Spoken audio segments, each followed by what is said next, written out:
Ya Nabi salamun alaika, Ya Rasul salamun alaika, Ya Nabi salamun alaika, Ya Rasul salamun alaika, Ya Habib salamun alaika, salawatullahi alaik.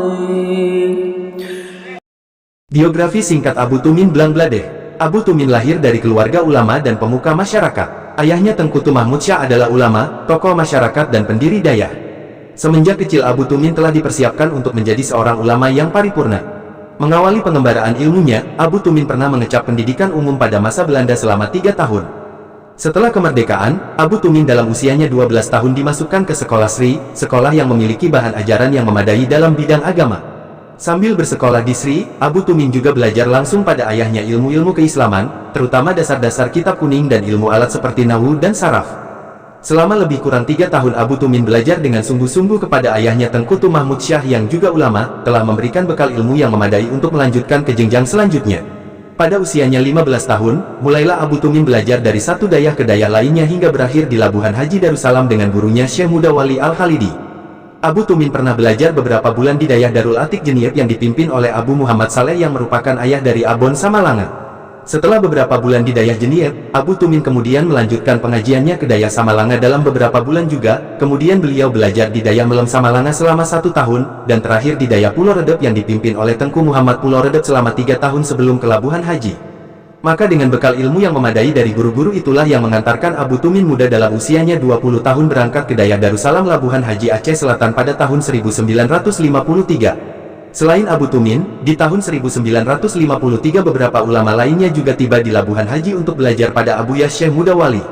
Karena umumnya tengku-tengku yang belajar kepada Abuya telah memiliki ilmu yang memadai sebelum belajar ke Abuya, sehingga bisa duduk di kelas khusus Bustanul Muhaqiqin. Di antara ulama-ulama yang datang pada tahun 1952 dan 1953 adalah Abu Abdullah Tanoh Mirah yang kemudian mendirikan Dayah Darul Ulum Tanoh Mirah yang dikenal dengan kealimannya dalam bidang usul fikih. Ulama lainnya adalah Abon Abdul Aziz Samalanga yang melanjutkan kepemimpinan Dayah Mudi Samalanga setelah wafat mertuanya Abu Haji Hanafiyah Abbas yang dikenal dengan Tengku Abi. Abon Abdul Aziz Samalanga dikenal ahli dalam ilmu mantik atau ilmu logika. Sedangkan Abu Kemala datang lebih awal ke Dayah Darussalam Labuhan Haji, dan Abu Kemala dikenal ahli dalam ilmu tauhid, mengabdikan ilmunya di Medan Sumatera Utara hingga wafatnya pada tahun 2004. Selain menjadi murid Abuya Syekh Haji Mudawali di Darussalam, Abu Tumin juga telah dipercaya untuk mengajarkan para santri lain yang berada pada tingkatan sanawiyah, karena beliau disebutkan mengajar santri di kelas 6B, adapun di kelas 6A diajarkan langsung oleh Abuya Muhibuddin Wali, sedangkan Syekh Mudawali Al-Khalidi mengajarkan kelas Dewan Guru. Ketika di Darussalam Labuhan Haji, Abu Tumin sekelas dengan Abu Hanafi Matangkeh, Tengku Abu Bakar Sabil Melaboh dan Abu Daud Zamzami Atek Anggok. Sedangkan Abu Abdullah Tanoh Mirah dan Abon Samalanga lebih tinggi 1 tingkat di atasnya. Abu Tumin belajar dan mengajar di Labuhan Haji selama 6 tahun, beliau juga murid khusus di kelas Bustanul Muhaqiqin belajar langsung kepada Abuya Haji Mudawali. Setelah menyelesaikan pendidikannya di Dayah Darussalam Labuhan Haji, Abu Tumin kemudian memohon izin kepada gurunya untuk pulang kampung pada tahun 1959 untuk mengabdikan ilmunya.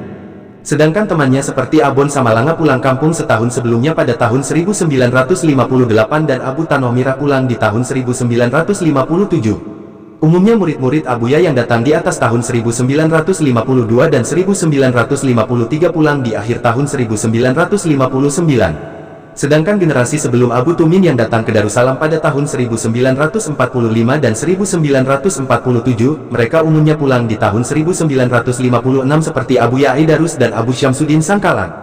Setibanya di kampung halaman, setelah belajar di berbagai dayah terutama Dayah Darussalam Labuhan Haji telah mengantarkan Abu Tumin menjadi seorang ulama yang mendalam ilmunya. Abu Tumin memimpin dayah yang telah dibangun oleh kakek beliau yaitu Tengku Hanafiyah yang kemudian dilanjutkan oleh Tengku Mahmud Syah ayah Abu Tumin. Selanjutnya estafet keilmuan dan kepemimpinan dayah dilanjutkan oleh Abu Tumin. Pada era Abu Tumin mulailah pesat pembangunan dayah tersebut, di mana para santri datang dari berbagai tempat untuk belajar kepada Abu Tumin dan belajar dari sang ulama. Abu Tumin juga merupakan seorang ulama yang murabi, sehingga banyak muridnya yang menjadi ulama terpandang. Sebut saja di antaranya adalah Abu Mustafa Palogadeng yang belajar kepada Abu Tumin selama 19 tahun sehingga mengantarkan beliau menjadi seorang ulama karismatik Aceh yang diperhitungkan. Ulama lainnya yang juga murid Abu Tumin adalah Abu Abdul Manan Blanggruen yang dikenal sebagai ulama yang ahli dan lihai dalam bidang tauhid, serta moderator yang hebat dalam muzakarah para ulama Aceh, sehingga diskusi nampak ceria dan bersemangat. Dan banyak para ulama lainnya yang juga murid dari Abu Tumin, selain murid-muridnya di Dayak Darussalam dulu. Dan di sebuah acara muzakarah, Abuya Mawardi Wali juga menyebutkan dirinya sebagai murid Abu Tumin. Intinya Abu Tumin juga ulama yang syekhul masyaikh. Bahkan Abu Daud Tepin Gajah atau Abu Daud Al-Yusufi yang merupakan ulama karismatik Aceh Selatan juga termasuk murid yang lama belajar kepada Abu Tumin, di mana sebelumnya beliau belajar kepada Abuya Haji Jailani Kota Fajar. Selain itu, Abu Tumin juga dianggap sebagai ulama panutan oleh para ulama lainnya, di mana fatwa-fatwa hukumnya menjadi bahan kajian dan pegangan para ulama lainnya. Biasanya pada setiap muzakarah yang diadakan di berbagai tempat, Abu Tumin yang kemudian mengambil keputusan terakhir, setelah sebelumnya para ulama lain memberikan pandangan dan sanggahan atas setiap persoalan yang sedang dibahas forum. Kehadiran Abu Tumin menambah acara muzakarah semakin bermakna, karena pandangan hukum beliau biasanya dari ingatan yang lama dan kajian yang mendalam. Sehingga tidak mengherankan bila ada yang menyebutkan bahwa Abu Tumin tua umurnya dan tua pula ilmunya. Abu Tumin telah mempersembahkan segenap usianya untuk agama ini, dan telah pula mencurahkan segenap ilmu dan pengabdiannya, mengayomi masyarakat Aceh secara tulus ikhlas. Dan hari ini beliau telah kembali ke hadirat Allah SWT. Semoga Allah SWT menempatkan beliau di surga tertinggi bersama para anbiya, syuhada dan syalihin. Innalillahi wa inna ilaihi rajiun. Selamat jalan guru yang mulia Abu Tu.